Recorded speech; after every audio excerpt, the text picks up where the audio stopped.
Pemanasan global, kita semua pasti udah sering dengar kan? Isu gede, suhu bumi naik, cuaca makin aneh. Tapi kadang-kadang ancaman global kayak gini tuh rasanya jauh ya. Nah, hari ini kita bakal lihat gimana masalah raksasa ini dampaknya benar-benar nyata. Ada di depan mata kita, di salah satu kota terbesar di dunia.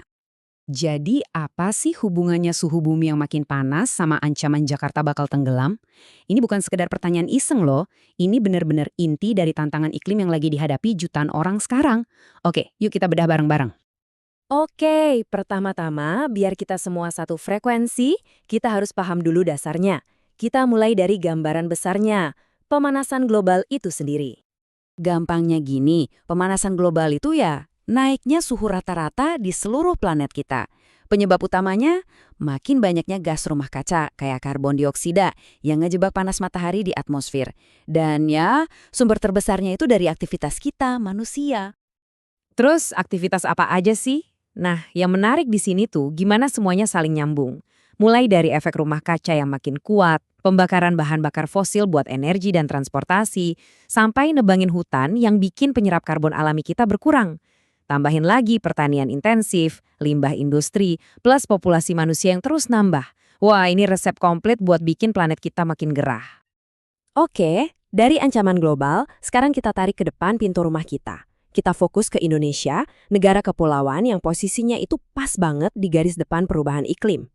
Coba deh lihat angka ini, plus 4,6 mm per tahun. Kelihatannya kecil ya, tapi jangan salah, ini adalah laju rata-rata kenaikan air laut di Indonesia selama 25 tahun.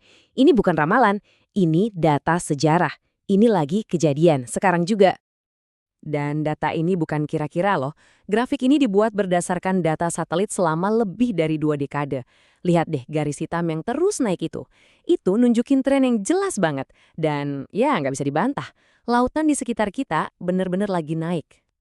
Terus, kenapa ini penting banget? Soalnya, 60% penduduk Indonesia itu tinggalnya di pesisir. Jadi ini bukan lagi ngomongin angka milimeter di atas kertas. Ini soal jutaan rumah, jutaan mata pencaharian, dan jutaan nyawa yang ada di ujung tanduk. Nah, dari skala nasional, ayo kita kerucutkan lagi ke kasus yang paling kritis. Ibu kota kita, Jakarta. Disinilah ancaman itu jadi paling nyata dan paling mendesak. 140 cm. Ingat angka ini. Ini prediksi kenaikan maksimum air laut di Teluk Jakarta di tahun 2040. Iya, 2040. Itu kurang dari 20 tahun lagi dari sekarang. Ini angka yang jujur aja bikin merinding untuk kota sebesar Jakarta. Dan kayak gimana sih wujudnya 140 cm itu? Nah, lihat peta ini. Area yang warna kuning itu adalah wilayah Jakarta yang diprediksi bakal kerendam air. Tiba-tiba ancamannya jadi punya alamat, ya kan? Kalau kita bedah datanya lebih dalam, Jakarta Utara itu yang paling parah. Lebih dari 6.000 hektar area diprediksi kena dampak. Tapi masalahnya nggak cuma itu. Ini yang paling krusial. Masalah ini diperparah sama penurunan muka tanah yang parah banget di Jakarta. Jadi kotanya itu tenggelam dengan sendirinya. Bayangin, air lautnya naik, daratannya turun. Ini benar-benar a perfect storm. Oke, setelah ngeliat masalah segede ini, pertanyaannya sekarang, terus kita bisa apa? Nah, sekarang kita pindah ke bagian solusi. Karena harapan itu ada, dan semuanya dimulai dari kita sendiri. Ini nih, hal-hal yang kelihatannya simpel, tapi dampaknya gede, dan bisa kita mulai dari sekarang. Hemat listrik di rumah. Coba deh lebih sering naik transportasi umum. Kurangin makan daging, dukung produk lokal, nanam pohon, kelola sampah, bahkan sekedar nggak konsumtif dengan gaya hidup minimalis.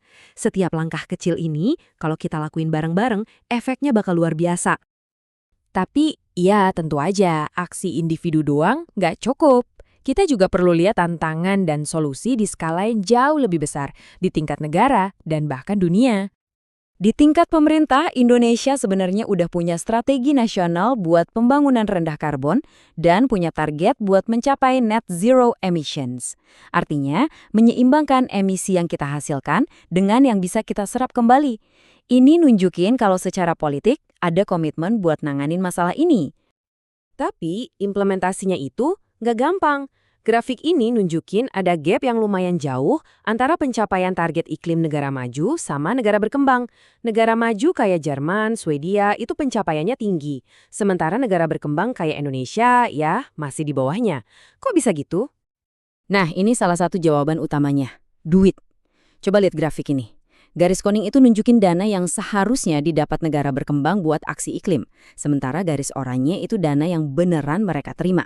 Kesenjangan ini gede banget, dan ini jadi penghalang utama. Kalau di Indonesia sendiri, hambatannya itu nyata banget. Biaya awal buat energi terbarukan itu mahal. Infrastruktur dan teknologinya masih kurang. Sistem perizinan dan pengadaannya, belum efektif. Birokrasi buat dapetin dana iklim dari luar negeri itu ribetnya minta ampun. Plus, resiko investasi buat proyek-proyek hijau juga masih dianggap tinggi. Jadi, disinilah kita sekarang. Datanya udah ada, jelas banget. Ancamannya nyata, di depan mata. Solusinya, baik dari kita pribadi maupun dari kebijakan, sebenarnya udah ada di atas meja. Pertanyaan terakhir buat kita semua adalah, kita mau gerak sekarang atau nunggu sampai semuanya terlambat?